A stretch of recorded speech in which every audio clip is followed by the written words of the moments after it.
100 நாள் silver jubilee தவிர்த்து 3வது நாளே சக்சஸ்ன்ற மாதிரி ஒரு விஷயங்கள் டிரான்சிஷன் ஆயிருக்கு. இதை நீங்க எப்படி பாக்குறீங்க? ஸோ இந்த 3 நாளோ 2 நாளோ ப்ரொடியூசர் சக்ஸஸ்னா அது நம்ப வேண்டியதானே. ஏன்னா பணம் போட்டவரும் நல்லா இருக்கு, நான் ஹாப்பியா இருக்கேன்னா அது நம்ம ஒத்துக்க வேண்டியதுதான். சட்டம் தெரிஞ்சவனுக்கு பார்த்தீங்கன்னா அவனுக்கு லா தெரியும், அவன் பயந்துக்கவே மாட்டான்ப்பாங்க. நமக்கு எதுவுமே தெரியாமல் இருக்கிறதுனால எல்லாத்துக்கும் பயப்பட்டுட்டு இருக்கோம். ஸ்கூல்லையே இது இன்ட்ரடியூஸ் பண்ணால் எல்லோரும் சட்டம் தெரிஞ்சுக்கிட்டா குற்றங்கள் குறையுங்கிறது நான் நம்புறேன். ஃபிலிம் மேக்கர்ஸ் கிட்ட ஓடிடி பிளாட்ஃபார்முக்குன்னு படம் பண்ணுறதுல எனக்கு அவ்வளோ உடன்பாடு இல்லை. ஏன்னா அதுக்கு சரியாக இப்போ ஓடிடி பிளாட்ஃபார்ம்லேயே தியேட்டரில் ரிலீஸ் பண்ணுங்க, அதுக்கப்புறம் தான் ஓடிடின்றாங்க. அதான் முக்கியமாக இருக்குது. படம் வந்து தியேட்டருக்காக எடுக்கணும், அது ஓடிடியில் ரிலீஸ் பண்ணலாம், அவ்வளோதான். 2 படம் இல்ல 3 படம் ஜெயிச்சா அடுத்த இலக்கு சிஎம் தான் அப்படின்ற ஒரு மைண்ட் செட்டு பொதுவாகவே இருக்கு. அப்படி இருக்கும்போது பல வெள்ளிவிழா படங்கள் பல 100 நாள் கொடுத்த மோகன் ஏன் சைலண்டா இருக்கு? நீங்க தப்பான ஆள்கிட்ட இந்த கேள்வி கேட்குறீங்கிறது மட்டும் உறுதியா நான் சொல்ல முடியும். 80s காலகட்டத்தில் ரஜினி சார் கமல் சாருக்கு செம்ம டஃப் கொடுத்தீங்க, அவங்களுக்கு நீங்க போட்டியா அப்படின்னு ஒரு நியூஸ் பரவலா வந்த போது அதை நீங்க எப்படி எடுத்துக்கிட்டீங்க? நீங்களே சொல்லிட்டீங்களே அது ஒரு நியூஸ். நம்ம யாருக்கு எப்பவுமே போட்டியே கிடையாது.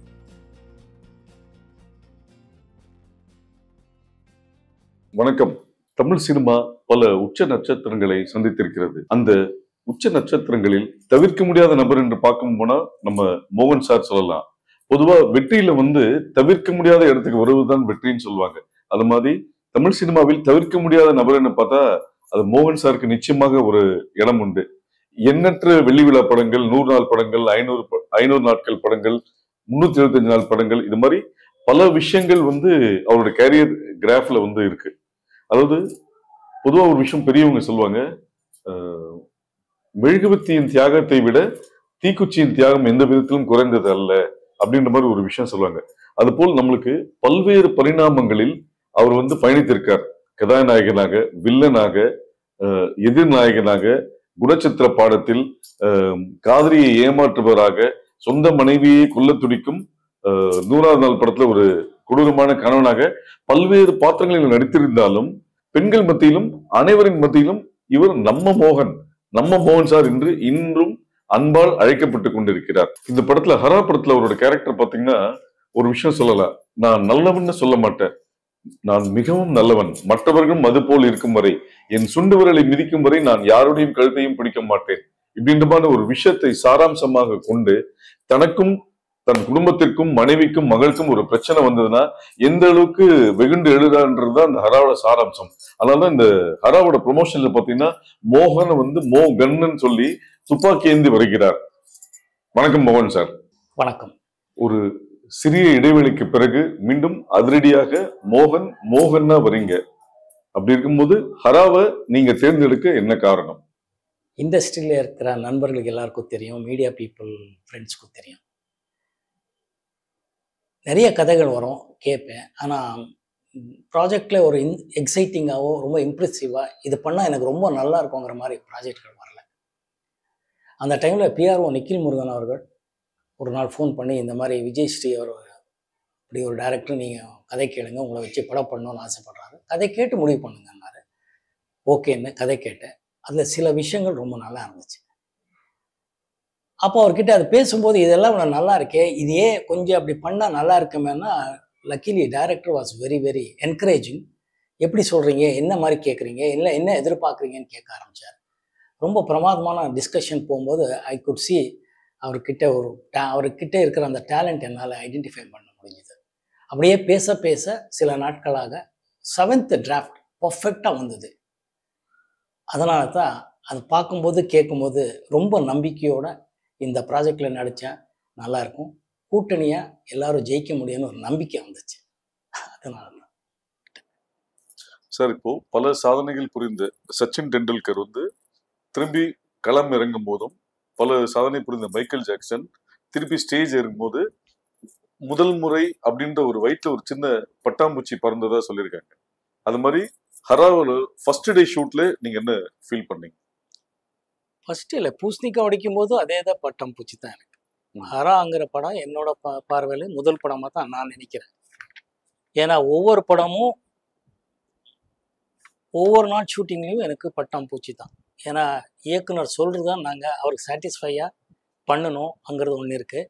அதை வந்து எப்படி நம்ம ஸ்டைலில் பண்ணணும், அவரை எப்படி கன்வின்ஸ் பண்ணணுங்கிறது இருக்குது. ஸோ மொத்தமாக மற்ற நடிகர் நடிகைகள் டெக்னீஷியன்ஸ் சொல்லும்போது கூட்டணி ஜெயிக்கணுங்கிறத நான் ரொம்ப உறுதியாக இருக்கேங்கிறதுனால எவ்ரிடே பட்டாம்பூச்சி தான்.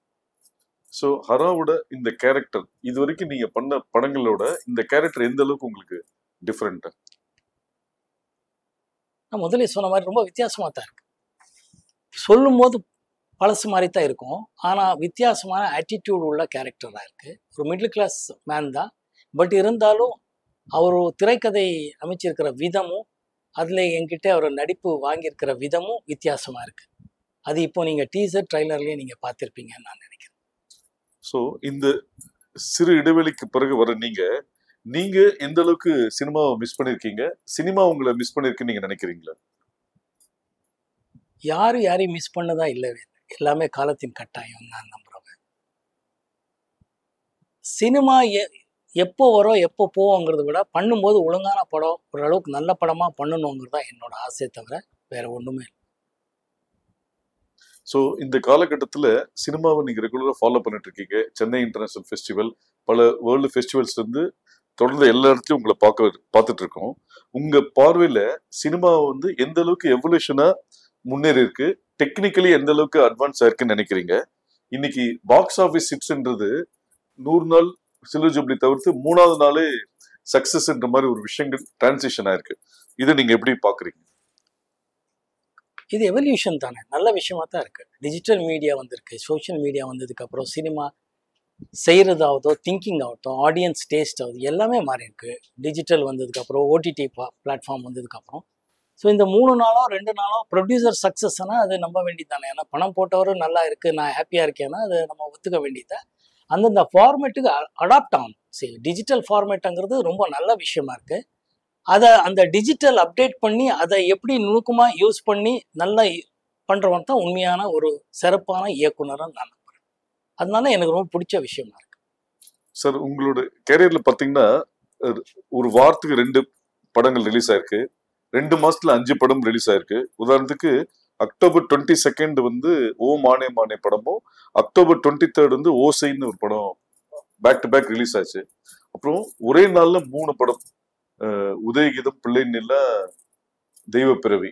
இதை நீங்க எப்படி பாத்தீங்க? முதல்ல இறைவனுக்கு நன்றி சொல்லணும், என்னோட ரசிகர்களுக்கு நன்றி. இதுக்கு மேல என்னோட தயாரிப்பாளரும் இயக்குனரும் அவங்கவுங்க படத்தை மேல வச்சிருந்த நம்பிக்கை தான் இதை காட்டுது.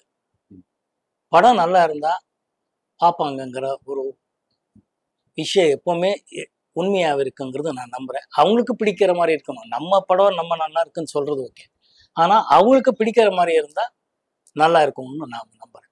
ஸோ அந்த விதத்துல ப்ரொடியூசர் டைரக்டர் ரொம்ப ரிஸ்க் எடுத்து ரிலீஸ் பண்ணியிருக்காங்க. நிறைய டைம் சக்ஸஸ் ஆயிருக்கு, ஒரு சில டைம்ல ஃப்ளாப் ஆயிருக்கு. பட் இட்ஸ் ஓகே, இறைவனுக்கு நன்றி. சார், ஹரால வந்து அந்த ஒரு கான்செப்ட் என்ன சொல்லிருக்கீங்கன்னா, பள்ளிக்கூடங்களில் சட்டங்களை சொல்லித்தர வேண்டும்னு ஒரு மெசேஜ் வந்து ஸ்ட்ராங்கா கன்சீவ் ஆயிருக்கு. இது வந்து எந்த அளவுக்கு சாத்தியம்னு நினைக்கிறீங்க? இதுதான் ரொம்ப நல்ல விஷயம். அதான் சொன்னேன் நான். இப்போ களம் ஒரு அப்பா பொண்ணு கதையா இருந்தாலும் டைரக்டர் சொல்லியிருக்கிற விதம் சொல்றதுல இது ஒரு முக்கியமான பாயிண்ட் தான். சட்டம் தெரிஞ்சவனுக்கு பார்த்தீங்கன்னா அவனுக்கு லா தெரியும், அவன் பயந்துக்கவே மாட்டான்பாங்க. நமக்கு எதுவுமே தெரியாம இருக்கிறதுனால எல்லாத்துக்கும் பயப்பட்டுட்டு இருக்கோம். ஸ்கூல்லையே இது இன்ட்ரடியூஸ் பண்ணா எல்லோரும் சட்டம் தெரிஞ்சுக்கிட்டா குற்றங்கள் குறையுங்கிறது நான் நம்புறேன். ஏன்னா அவனுக்கு எது பண்ணணும், எது பண்ணக்கூடாது, எது சரியா பண்ணணும், எது தப்பா பண்ணக்கூடாதுன்னு தெரிஞ்சுப்பான்.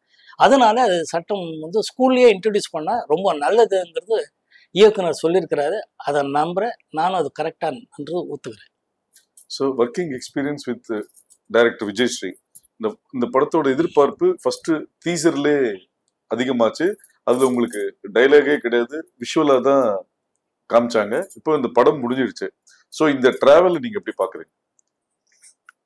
ரொம்ப நல்லா தான் பார்க்குறேன். I am so proud.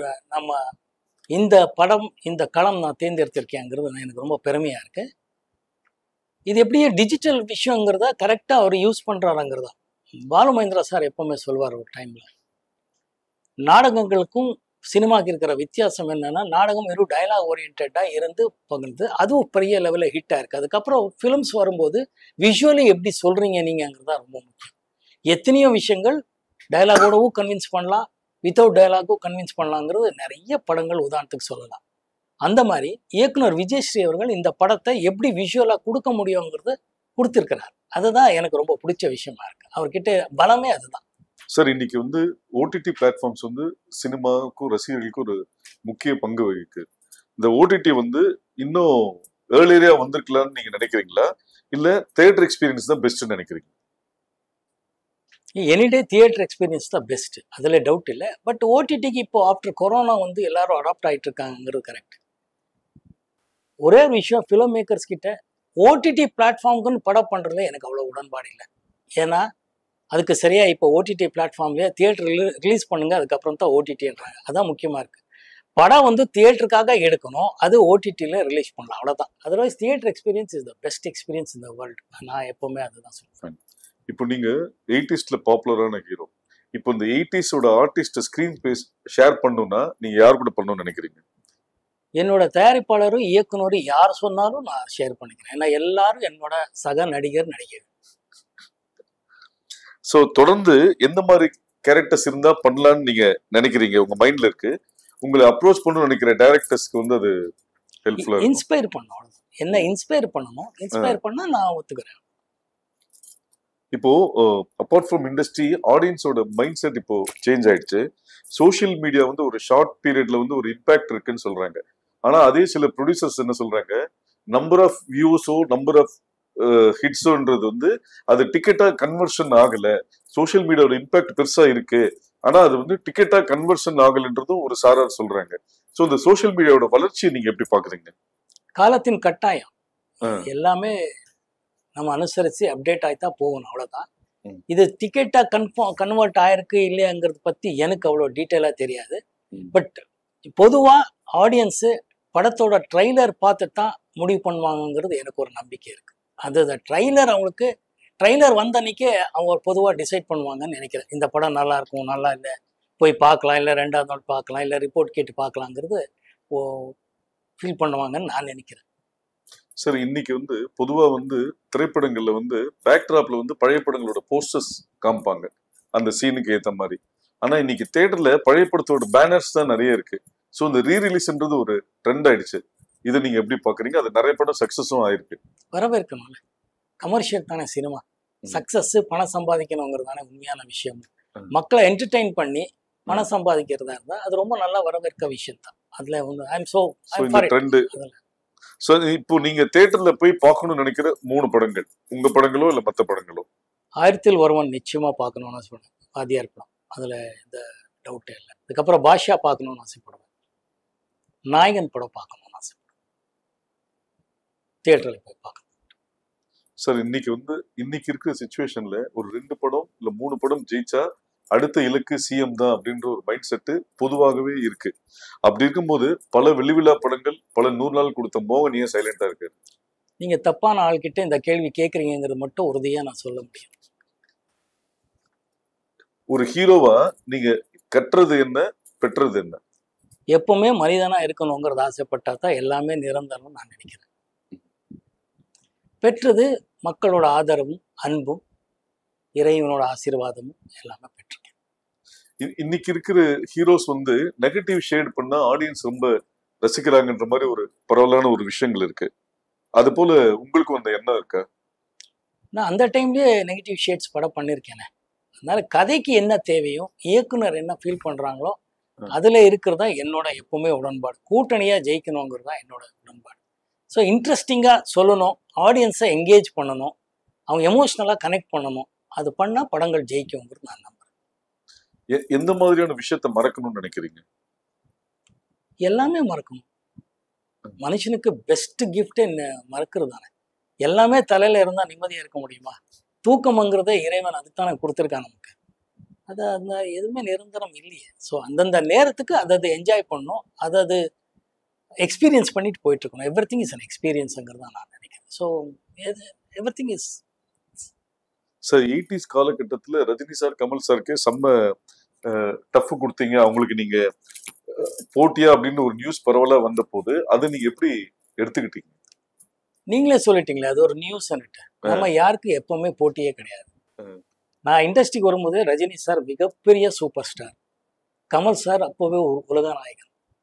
நான் அவரோட படங்கள்ல காலேஜ் தான் நாங்கள் எல்லாம் பெங்களூர்ல போய் பார்த்துருக்கோம். 3 முடிச்சு ஆகட்டும், சொம்மு குருதி சொல்ல குருதின்னு ஒரு கமல் சார் டியூல் ரோல் பண்ணியிருப்பார். அது தமிழ்ல கூட அப்புறமா டப்பா இங்கே இரு நிலவர்கள் வந்துச்சு.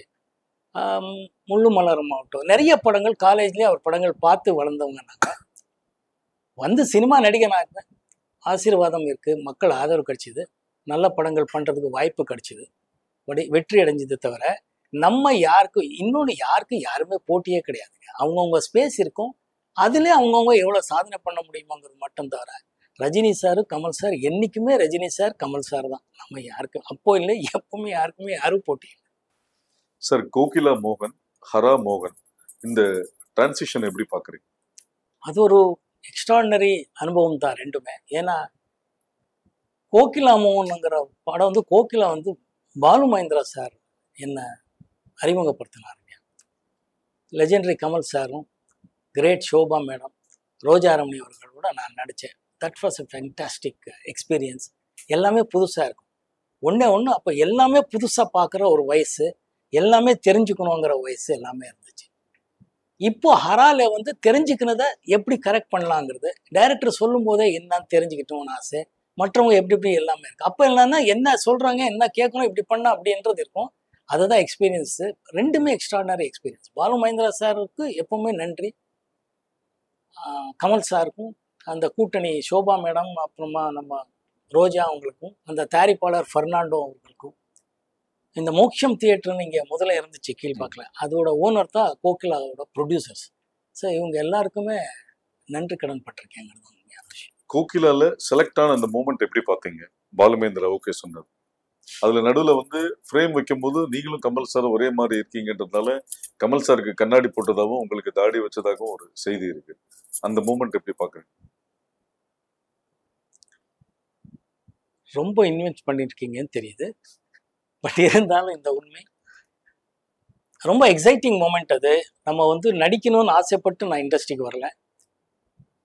வேலைகளுக்கு பொதுவாக அந்த டைமில் பிஎஸ்சி முடிச்சதுக்கப்புறம் வேலைகள் தேடிட்டு இருக்கும்போது இருந்தால் ஒரு அவகாசம் என்னன்னா என்டர்டெயின்மெண்ட்டானா இப்போ ட்ராமா ட்ரூப், பெனக்கான ஒரு ட்ராமா ட்ரூப்பு, பிவி காரந்தும் லெஜெண்டரி மேன் இங்கே கூத்துப்பட்டுற மாதிரி அப்போ அது பொதுவாக இருந்துச்சு. ஆர்ட் ஃபிலிம்ஸு எக்ஸ்பெரிமெண்ட் ட்ராமா பண்ணுற ட்ரூப்பில் என்னை வந்து கூப்பிட்டாரு.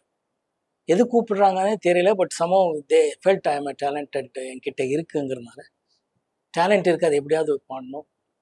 அப்போது அவரோட ட்ராமா ட்ரூப்பில் போய் ஒரு ட்ராமா பண்ணேன். பல ட்ராமாங்கள் ஆக்ட் பண்ணியிருக்கேன், பட் ஒரு ட்ராமாவில் பிவி காரந்த் சாரும் ஜெயஸ்ரீ அம்மாவும் நானும் நடித்தேன். அது வந்து லங்கேஷன் சொல்லி, அப்போது ரொம்ப இங்கே ஜெயகாந்தன் சார் மாதிரி அங்கே மிகப்பெரிய ரைட்டர், அவரோட ட்ராமா அது, அவரோட எழுத்துல அது பாம்பேல மிகப்பெரிய பேர் வாங்கி கொடுத்தது.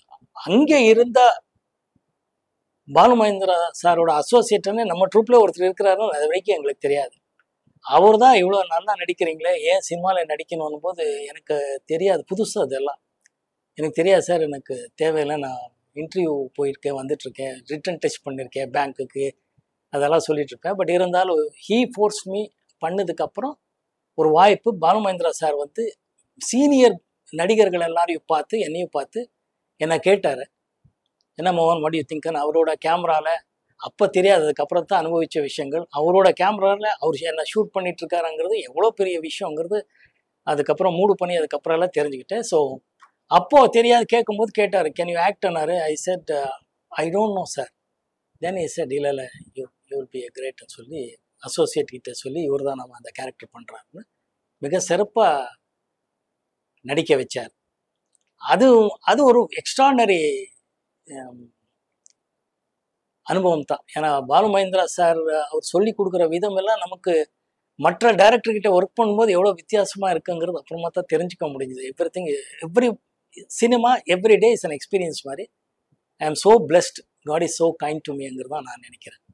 அதனால பாலு மகேந்திரா சார் கிட்ட ஒர்க் பண்ண அதுவும் இப்போ ஹரா ஒர்க் பண்ணிட்டு இருக்கிற விதமும் இதுதான் மேஜர் டிஃப்ரென்ஸ் நான் ஃபீல் பண்ணுறேன். Sir Balu Mahendra sir first frame வைக்கும்போது வியூ ஃபைண்டரில் உங்களை பார்த்துட்டு mark my words this boy will be rock அப்படின்ற மாதிரி சொன்னதா அந்த படத்தில் ஒர்க் பண்ண ஒரு டெக்னீஷியன் சொன்னார். அது நீங்க கேட்கும் போது அது எந்த அளவுக்கு நம்புறீங்க? எனக்கு எல்லாமே புதுசா இருக்க தவிர நான் நம்பி, ஏன்னா I never thought that I be an actor. In fact இன்னைக்கு ஒரு உண்மையை சொல்றேன். கோகிலா படத்துல நான் சிண்டிகேட் பேங்க் எம்ப்ளாய். நான் அதுக்கு முன்னாடி சிண்டிகேட் பேங்க்ல எல்லாம் போய் ரிட்டன் டெஸ்ட் எல்லாம் பண்ணி பாஸ் பண்ணியிருந்தேன். அதுக்கப்புறம் இந்த படம் வந்துச்சு, ஆஃபர் வந்தது, நான் நடிச்சிட்டேன். படமும் ஹிட் ஆயிடுச்சு. ஆனா அதுக்கப்புறம் எனக்கு வந்து வேலைக்கு ஆஃபர் வந்துச்சு. அப்போ ஒரு 2-3 படம் கமிட் ஆயிருந்தேன். நேராக போய் அங்கே பேங்க்கில் போய் ரிக்வெஸ்ட் பண்ணேன். Sir, I don't know sir, somehow I become an actor but I want to work in the bank, that's why பண்ணேன். நீங்கள் லாஸ் ஆஃப் பேல எனக்கு லீவ் கொடுக்குறதா இருந்தால் அந்த இருக்கிற 2-3 படங்களை முடிச்சிட்டேன் sir, but I would like to work in this பேங்க்னு சொன்னேன். They were very kind enough, God was very kind. அவர் லாஸ் ஆஃப் பேல கொடுத்தாரு. பட் அது கண்டினியூஸாக லாஸ் ஆஃப் பேலே போய் வேலை ரிசைன் பண்ண வேண்டிய ஒரு சூழ்நிலை வந்தேன். ஸோ ஐ நெவர் தாட் நான் வந்து I will become an actor, I want to become an ஆக்டருங்கிறதெல்லாம் இல்லை. வந்த அவகாசத்தை, ஆப்பர்ச்சுனிட்டியை எப்படி யூஸ் பண்ணலாங்கிறது with God's grace I could do it. அவ்வளோதான் சார். ஃபர்ஸ்ட் ஃபிலிமில் கமல் சாரோட screen space. So Kamal sir நீங்கள் சொன்னீங்க ஆல்ரெடி அவர் பெரிய ஆர்டிஸ்ட் அப்படின் போது, நீங்கள் ஒரு காலகட்டத்தில் 20 மணி நேரம் மேலே ஒர்க் பண்ணியிருக்கீங்க. மோகன் சாரால ஷூட்டிங் லேட்டு, படம் ரிலீஸ் தள்ளி போச்சுன்ற எந்த பிரச்சனையுமே இல்லை. அதுக்கு ஒரு காரணம் வந்து கமல் சார் வந்து அந்த கால் ஷீட் இப்படி பண்ணணும்னு மாதிரி சொல்லி கொடுத்ததா ஒரு தகவல் இருக்கு. பிளஸ் கமல் சார் முதல் முறையா வெளி நடிகர்ன்ற போது உங்களுக்கு தான் ஒரு பாட்டு பாடியிருக்காரு. இந்த 3 இன்சிடென்ட்ஸ் நீங்க எப்படி பாக்குறீங்க? I am blessed. இறைவனோட ஆசீர்வாதம் ஃபர்ஸ்ட் திங். அதை நான் அவருக்கு தான் நன்றி சொல்லணும். இது ஒரு நிகழ்ச்சி என்னன்னே தெரியல. ஏன்னா பாலுமகேந்திரா சார் கோகிலா படம் ஃபர்ஸ்ட் ஸ்கெட்யூல் கூப்பிட்டாங்க. 3-4 நாள் நடித்தேன். அதுக்கப்புறம் வந்து நான் என்னோட ட்ராமா ஃப்ரெண்ட்ஸ் ட்ரூப்பில் இருக்கும்போது அந்த ட்ராமா ஃப்ரெண்ட்ஸ் கேங்கே ஒரு சினிமா எடுக்கிறாங்க. எப்படி நீ நடிகர் ஆகிட்டியா வாடான்னாங்க. நானும் போயிட்டேன். காராப்பூர் ஃபாரஸ்ட்டு, மைசூர்லேருந்து உள்ளே ஒரு கொஞ்சம் டிஸ்டன்ஸில் இருக்கிற ஃபாரஸ்ட் ஏரியா. ஷூட்டிங்கில் இருக்கேன், நமக்கு தெரியவே தெரியாது. இங்கே பார்த்தா பாலுமகேந்திரா சார் கோகிலாவுக்கு 2வது ஸ்கெட்யூல் பெங்களூர் வந்திருக்கிறாரு. லெஜெண்டரி கமல் சார், ஷோபா, ரோஜா ரமணி இவங்களெல்லாம் நடிச்சிட்டு இருக்காங்க. என்ன கேட்டிருக்காங்க. வீட்டுக்கு அப்போல்லாம் லேண்ட்லைன் ஃபோன் பண்ணி கேட்டிருக்காங்க. எங்கள் அப்பா வழக்கம் போல் அவன் இங்கேயும் ஏதோ ஷூட்டிங் போனானேன்னதும் இவங்க டென்ஷன் ஆகிட்டாங்க. எந்த ஷூட்டிங் போகிறா, இப்போ இது நம்ம படம் அனும்போது அப்போவே கமல் சார் வந்து ரொம்ப பிஸியான ஆக்டர். அவங்க ஷூட்டிங்னால 400-500 பேர் மேலே வந்துடுவாங்க. அங்கெல்லாம் கப்பன் பார்க்லலாம் பார்த்து நம்மளே ரசிச்சிருக்கோம், மகிழ்ந்து பார்த்துருக்கோம். ஸோ அவரோட டேட் அவ்வளோ இம்பார்ட்டண்ட்டு, நமக்கு தெரியாது. நம்ம வந்து காராப்பூர் ஃபாரஸ்ட்டில் ஃப்ரெண்ட்ஸோட படம் ஷூட்டிங்கில் இருக்கேன். அப்புறமா ஒரு டெலிகிராம் எல்லாம் கொடுத்து, அப்போது டெலிகிராம் கொடுத்து என்னை வர வச்சாங்க. 3 நாள் ஆயிடுச்சு அதுக்குள்ளே. அன்னைக்கு ஈவினிங்கு கமல் சார் வந்து 3-4 நாள் ஆயிடுச்சுன்னு நினைக்கிறேன். கமல் சார் வந்து சென்னைக்கு திருப்பி வரணும். அன்னைக்கு ஈவினிங் போகிற பாலுமகேந்திரா சார் ரொம்ப கோவத்தில் இருந்தார். அசோசியேட் டைரக்டர், ஏன் இங்கே இப்படி பண்ணிட்டீங்க அப்படி இப்படின்னாரு. எனக்கு என்ன தெரியும், I don't know sir what is திஸ்ன்ற. இல்லையா எப்படியானா ரொம்ப கஷ்டமான விஷயம். அத்தனை பேர் இருக்கிறாங்க, என்னோட பொசிஷன்ஸ் எடுக்காமல் விட்டுருக்காங்க. பட் என்னோட காம்பினேஷன்ஸ் பிகாஸ் நான் இல்லை. ஏன்னா நான் ரொம்ப இல்லை சார், அந்த அந்த டேரக்டர் இன்னொரு டேரக்டர் பேர் சொல்லி அவர் கூப்பிட்டார் சார், நான் அங்கே போயிட்டேன் சார். என்ன எப்படிடா நீ போகலான்றார். இல்லை சார் எனக்கு தெரியாதுன்னு. அப்போ தான் கமல் சார் வந்து கூப்பிட்டு, ஏன் நல்லா நடிக்க எல்லாம் கரெக்டு, இந்த படம் வந்து இப்போ ஷூட்டிங் இருக்கேன்னு. இல்லை sir they didn't tell me. என்ன அவர் எப்படிடா சொல்லுவார், நீ தானே கேட்கணும். இன்னிலேருந்து இப்போ மார்க் மை வேர்ட், டைரி வச்சுக்கோ, எப்பப்போ யார் யார் கூப்பிடுவாங்க, எத்தனை நாள் வேணும்னு நீயும் கேட்கணும். அவங்க சொல்கிறாங்க இல்லைங்கிறது கூட நீ கேட்கணும், கேட்டு தெரிஞ்சுக்கணும். இன்னொரு படம் வந்திருந்தானா நான் இல்லை சார் எனக்கு தெரியல, இதெல்லாம் தெரிஞ்சுக்கோன்னு தானே சொல்லிட்டு இருக்கேன். இதெல்லாம் தெரிஞ்சு you should maintain a diary, there you should mark every ஃபிலிம்னா. ஸோ முதல் படமே கால்ஷீட் கிளாஷ்ன்றது அப்போது நான் உணர்ந்தேன். அதுக்கப்புறம் எந்த படத்துக்கும் நான் கால்ஷீட் கிளாஷ் பண்ணதே இல்லை. என்னால் ஒரு மணி நேரமும் 1/2 மணி நேரமும் லேட் ஆனதே இல்லை. அது ரொம்ப முக்கியமான காரணம். கமல் சார் அன்னைக்கு சொன்னது. நான் பழகினா நான் வளர்ந்த அந்த ட்ராமா ட்ரூப் ஒரு பெனகான்ட்டு இருக்கு. அது வந்து பிவி காரந்தன் சொல்லி ஒரு எக்ஸ்ட்ராடினரி மனிதர், extraordinary legendary director, music director, எல்லாமே அவர் ஹிந்துஸ்தானின் மியூசிக் எல்லாம் அவரோட ட்ராமாஸ் எல்லாம் அவ்வளோ பெரிய இன்டர்நேஷ்னல் பாப்புலர். அங்கே என்னன்னா எல்லாரும் இப்போ இந்த கூத்துப்பற்ற என்ன சொல்லுவோம், அப்போவே எல்லாரும் எல்லா வேலை பார்க்கணும், யாராலையும் எதுவுமே லேட் ஆகக்கூடாது, வரக்கூடாதுங்கிறது ஒன்று. அந்த ஸ்கூல்லையே வளர்ந்ததுனால அதெல்லாம் ஹெல்ப் ஆனதுனால இது வரைக்கும் அது மெயின்டைன் பண்ணிட்டு இருக்கேன். அந்த சாங் பொன்மானை தேடுது, ஐ எம் பிளஸ்ட், அவ்வளோதான். எதுக்காக என்ன எனக்கு அவர் பாடினாரான்னு எனக்கு தெரியாது. பாடினது ரொம்ப மகிழ்ச்சியாக இருந்துச்சு. ஷூட்டிங் பண்ணும்போதெல்லாம் ரொம்ப என்ஜாய் பண்ணியிருக்கோம். ஐ திங்க் வாய்னி செட்டில் தான் ஷூட் பண்ணோன்னு நினைக்கிறேன். ப்ரொடியூசர் ஃபிலிம் கோ கம்பெனிக்கு அது. அவருக்கும் டைரக்டருக்கும் சக நடிகரும் நன்றி சார். சார் பொதுவா முன்னாடி வந்து மக்கள் வந்து அரசியல்வாதிகளை ஹீரோவா பார்த்தாங்க. இப்போ மக்கள் ஹீரோவா அரசியல்வாதியா பாக்குறாங்க. இது பத்தின உங்கள் பார்வை என்ன? நான் எப்பவுமே எதுவுமே பார்த்ததில்லை.